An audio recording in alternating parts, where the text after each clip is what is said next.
Answer the phone, sis.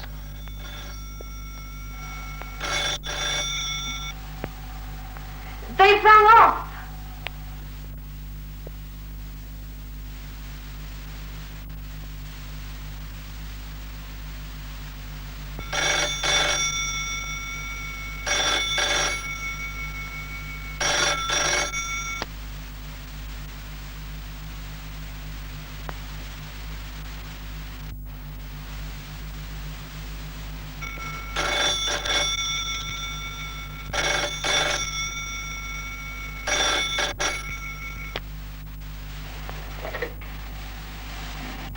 Hello? Hello? Hello? Why didn't you answer this? Because it was probably a wrong number. I've had lots of them today. All right, boys. Now what's going on? Nothing's going on as you put it. Do you think I'm daft or something? I saw you counting those phone rings. Don't be so absurd.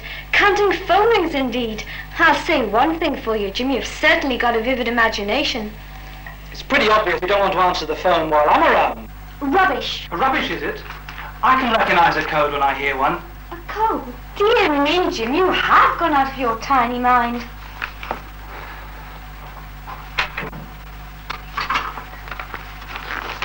Yes, a code.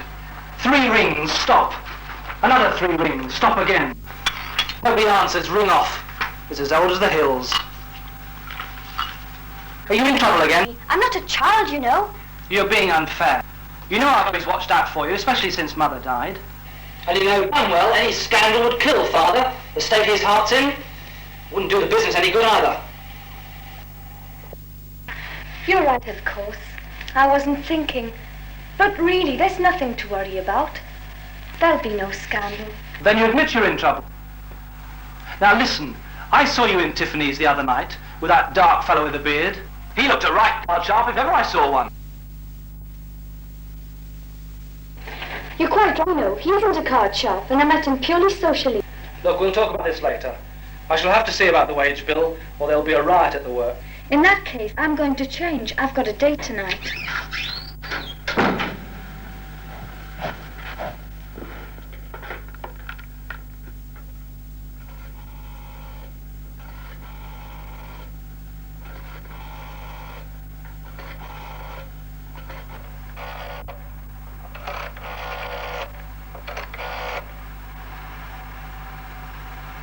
Hello?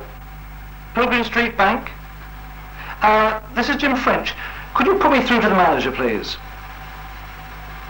Yes, that's right. French. Hello, George. Yes, fine, thanks. How are you? Good. Don't forget we've got that golf date next week. No, I haven't forgotten, Jim. By the way, how is your father? Is he feeling any better? Fine, fine. The trip will do him good. Are you coping all right with the business? Yes, fine, thanks. Listen, George, the reason I called is that I want you to get the wage bill ready for me to collect. I want it like this. 4,000 in tens, 2,000 in fives, and 1,000 in ones. 1,000 in ones? Yes, I've got that. Well, you know we close at 3. Yes, and it's 5:02 now. But still, I'll be here until 6 o'clock. So if you get here a little bit later, just ring the bell. You're right, it is 3. These winter evenings draw in quickly. They certainly do. By the way, Jim, is your sister going to keep her account open with us? Well, it's only that she drew the lot out earlier this week. Oh, it was about 5,000. She did what? Well, it's the first time I've heard of it, George. Yes, I'll certainly look into it. Well, see you later, George. Cheers.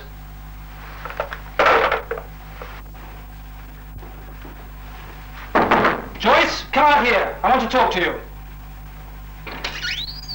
Now what is it? Hurry up, I'm going out. You're going nowhere until we've thrashed this out. Oh, not again, for God's sake, Jim. Give it a rest, can't you? I've just heard you've drawn all your money out of the bank. And who told you that? Oh, yes, of course. Good old George, your friendly neighborhood bank manager. Well, what have you done with it? It's none of your business. Well, I'm making it my business. You're in trouble again, aren't you? You've been gambling again, haven't you? All right, so I have. But I've paid off my losses, so you have got nothing to worry about. Then why is someone phoning you in code? It's blackmail, isn't it? He wants more, doesn't he? I get it. He's threatened to tell Father about you unless you pay more. That's it, isn't it? Well, I can pay him back, Jim. You little fool. Don't you realize that once you do pay, he'll just come back for more? That's why he uses a code on the phone. He's just wearing you down. Okay. Even if you don't answer it, you know it's him. And if you don't pay up, he'll just keep on calling until one day Father will answer it. Hey, just a minute. You're not wearing your ring. The one Mother left you. Hasn't he got that as well? I haven't sold it, that's what you think.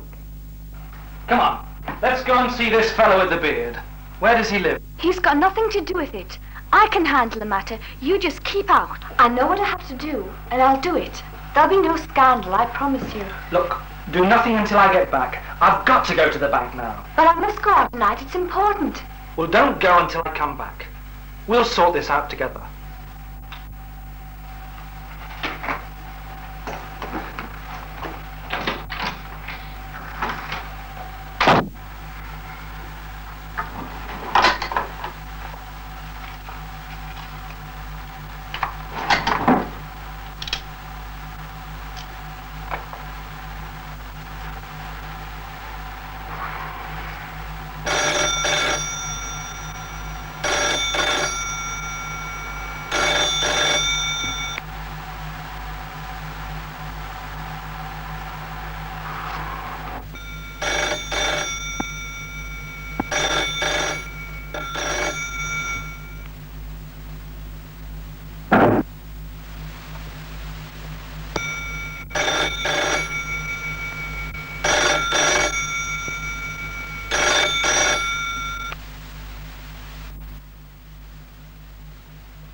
Hello? Yes, this is Jim French. Who's that? Good evening, sir. This is the city police. It's about your sister, Miss Joyce French. I'm afraid there's been an accident. An accident? Oh, no, there must be some mistake. Look, just a minute, officer. I'm sure she's here at home.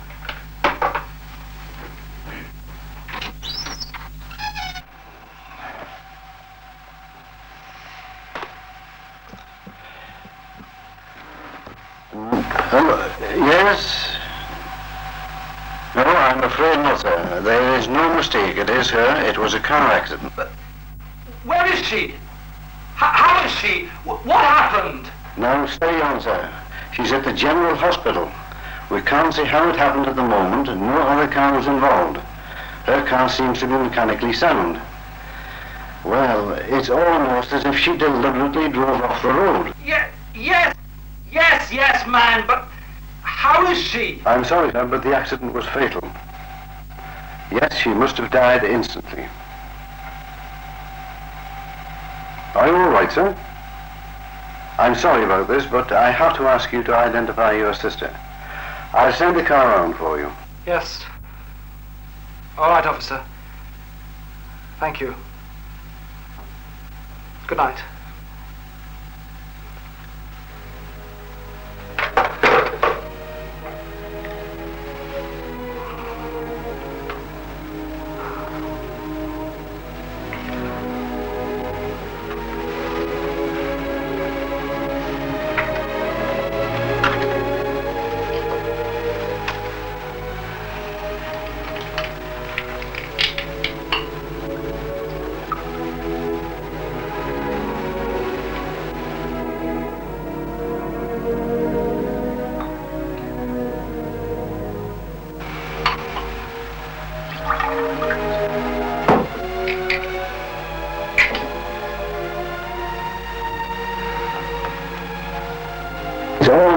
she deliberately drove off the road. I know what I have to do, and I'll do it. Deliberately drove off the road. And I'll do it.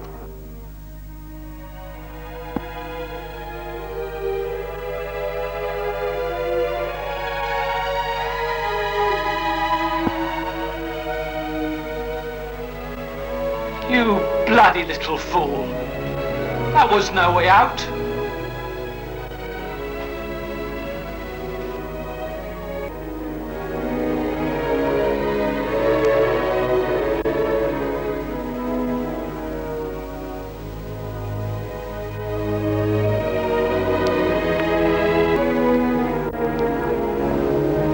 Don't worry, Joyce. I'll get him.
Do you remember me?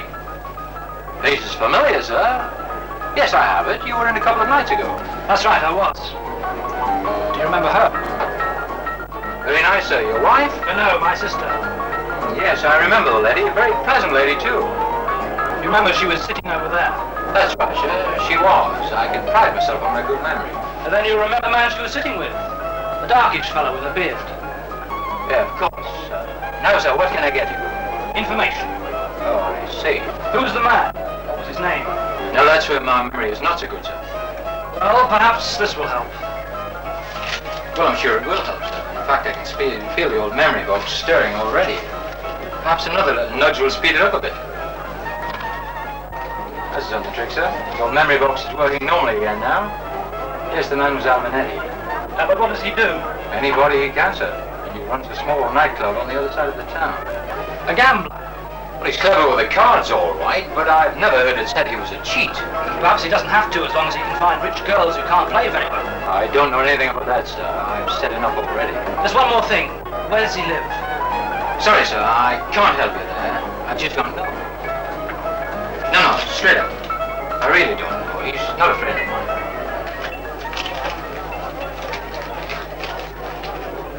Just a minute, sir. I've just thought. Manetti goes home every night by taxi. There's a rank outside. Maybe the cabbies can help you. Okay, I'll try. Good night. He's asking for trouble. Good evening, madam. What will it be?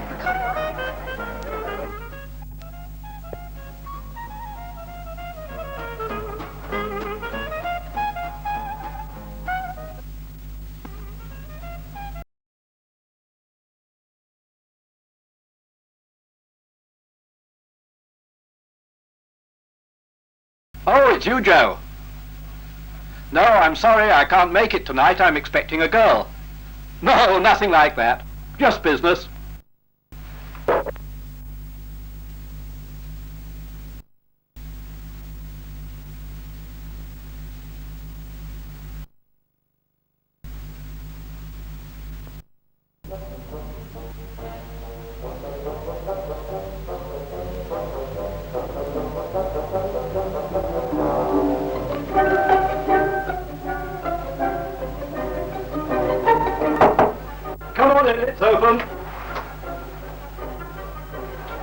the devil are you, and what do you want? Never mind who I am. Are you Minetti?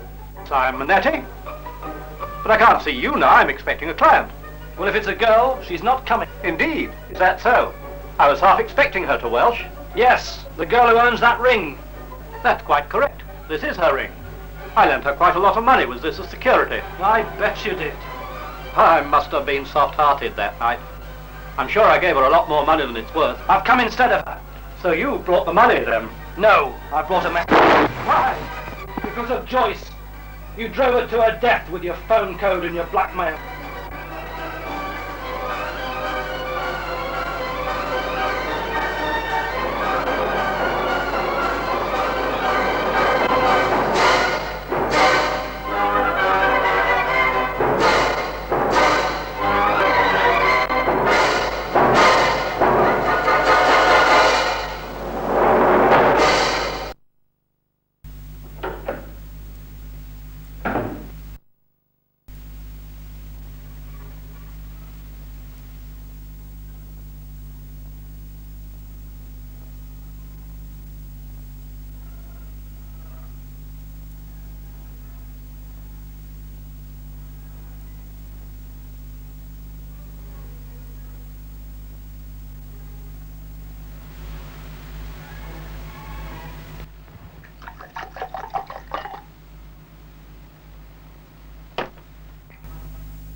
Well, Joyce, it's all over. He won't be phoning anyone again.